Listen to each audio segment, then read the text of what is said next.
as we go now to the B final of the lightweight women's double scull. Lane 1, Switzerland. Lane 2, France. Lane 3, Ireland. Lane 4, Poland. Lane 5, Greece. And lane 6, Italy. Oh, don't know if I'll get my breath back. Only one of these boats will qualify. We have the Olympic gold and silver medalists here. We have the world bronze medalists from Ireland in this race. It is going to be so close. On the far side, Pat Mertz and Frederic Roll. There are the Olympic silver medalists. France's finest, Lara Tantola and Claire Beauvais in lane 2. The Irish bronze medalists from last year's Worlds just missed out on an A final qualification. Aoife Casey and Margaret Craman. You can hear the cheers of the Irish on the international sound. Coached by Dominic Casey, Aoife's dad. The fast poles, Martina Radosh and Katarzyna Velna. 32 and 29 years of age. Well, Dimitra Kontu and Zoe Fitsu for Greece. Such a good combination. Dimitra Kontu just 17 years of age. And there they are, the Olympic champions. Federica Cesarini on the left of your picture. Valentina Rodini, she's had that rib injury through the season. Just come back into the boat for the World Championships. And this is going to be nail-biting because only one of these crews will directly qualify for Paris. Who would have thought it, that we've got the Olympic gold and silver medalists here sitting in this B final with only one crew to qualify directly for Paris. So they get lined up on the start.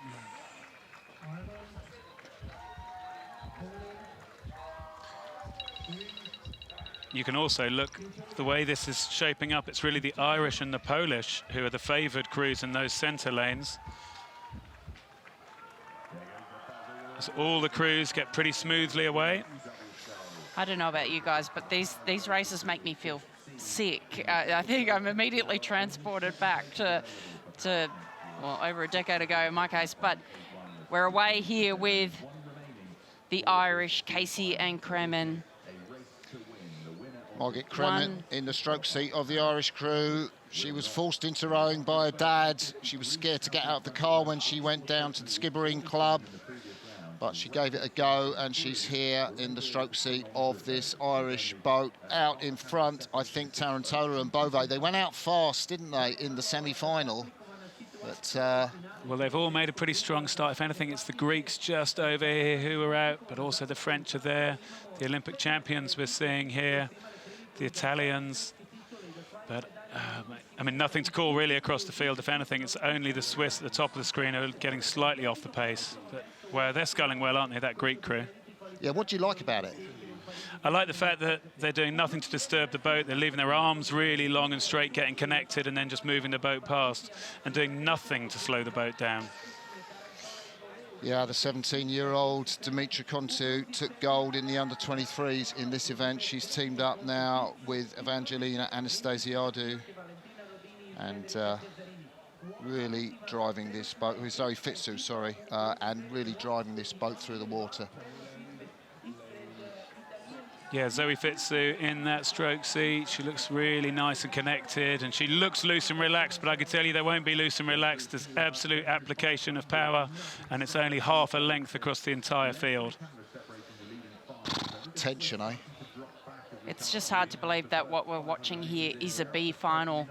So many of these crews we would have expected to have been in the A final. As you've said a couple of times, the Olympic gold and silver medalists in this race, only one place to progress. It is still the Greeks, just with a narrow lead over the French, but perhaps the bow ball of the French crew starting to push into the lead now. Well, I'm looking at Mags Craman and Aoife Casey in the Irish boat. They're the only ones who are doing something slightly different. They're slightly underrating the rest of the field. They're only at 36 strokes a minute, and that seems to just be helping them to ease their way back through. So I wonder if they might have somewhere to go later. But it's the Olympic silver medalist from France who are just getting their bow in front now.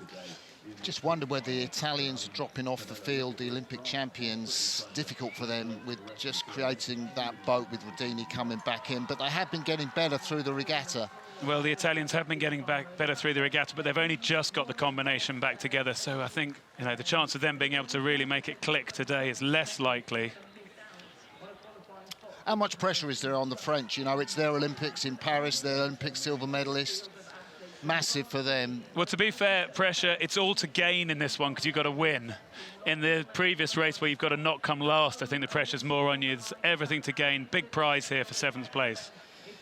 Well, you can throw a blanket over all these crews like you could throw a blanket over the lightweight women's doubles at the final of the Tokyo Olympics. So close coming up to the 1,000 metres.